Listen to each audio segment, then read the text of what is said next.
The downside is that you have to move around a lot because your herd always needs new grass, which makes it hard to build cities unless you are the Mongols. By the way, over the next 40 weeks, you will frequently hear generalizations followed by, unless you are the Mongols. Certain conglomerations of humans are seen as civilizations, whereas, say, nomadic cultures generally aren't, unless you are, say it with me, the Mongols. The nomads settled into cities of their own, as nomads almost always will, unless, wait for it, you are the Mongols. Let's start with the Persian Empire, which became the model for pretty much all land-based empires throughout the world, except for, wait for it, the Mongols.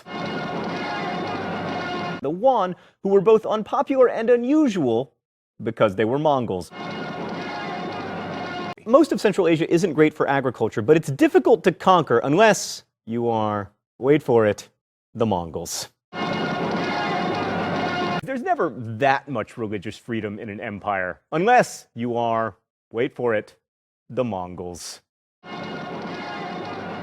Or the Persians. If you wanted to make a name for yourself in terms of war, you really needed to be up against the Persians, even if you were the Mongols. Not this time, friends. It's common to hear that in these early years Islam, quote, spread by the sword, and that's partly true, unless you are, wait for it, the Mongols. Actually, as usual, the truth is more complicated. Many people, including the Mongols, but also including lots of people in Central and East Asia, embraced Islam without any military campaign. The Abbasids took over in 750, and no one could fully defeat them until 1258, when they were conquered by, wait for it, the Mongols. The Islamic Empire relied more and more on soldiers from the frontier, in this case the Turks, and also slaves pressed into military service in order to be the backbone of their army, a strategy that has been tried over and over again and has worked exactly 0 times, which you should remember if you ever become an emperor. Actually, our resident historian points out that that strategy has worked, if you are the Mongols. Until then, most of the people living in the East had been hunter-gatherers or herders, but once introduced, agriculture took hold, as it almost always does, unless, wait for it, you're the Mongols. Hi, I'm John Green, this is Crash Course World History, and today we're going to discuss, wait for it, the Mongols! So you probably have a picture of the Mongols in your head. Yes, that's the picture. Brutal, bloodthirsty, swarthy, humorously mustachioed warriors riding the plains, wearing fur, eating meat directly off the bone, saying bar, bar, bar, bar, bar, bar, bar. In short, we imagine the Mongol Empire as stereotypically barbarian. And that's not entirely wrong. Pastoralists tend to be tougher than diamond-plated differential calculus. Like, think of the Huns, or the Xiongnu, or the Mongols. Okay, Stan, that's enough. Back to me. Come, Stan, I am the star of the show, not the Mongol! Because of the Mongols. All right, Stan, one last time. Cue the Mongoltage. By about 700 CE, there was a recognizable monsoon marketplace, but it really blew up between 1000 CE and 1200. It then declined a bit during the Pax Mongolica when overland trade became cheap and safe, thanks to, wait for it, the Mongols.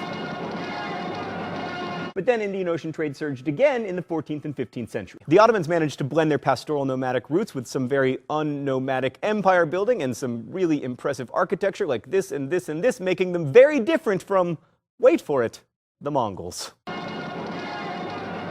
So today we're going to talk about persistent stereotypes about Russia and how Russia came to take its current shape, a turn of events we owe largely to the Mongols.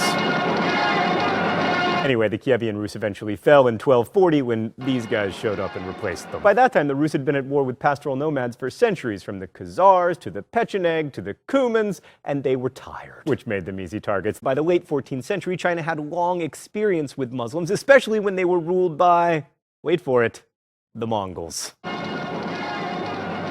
So by the end of the 19th century, most of Africa and much of Asia had been colonized by European powers. I mean, even Belgium got in on it, and they weren't even a country at the beginning of the 19th century. I mean, Belgium has enjoyed like 12 years of sovereignty in the last 3 millennia. Notable exceptions include Japan, which was happily pursuing its own imperialism, Thailand, Iran, and of course Afghanistan, because no one can conquer Afghanistan unless you are, wait for it, the Mongols.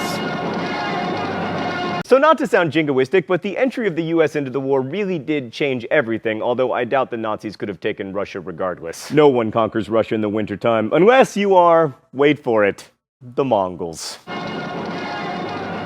So unless you're over 60, and let's face it, Internet, you're not, you've only ever known a world of nation-states. But as we've seen from Egypt to Alexander the Great, to China, to Rome, to the Mongols, who for once are not the exception here,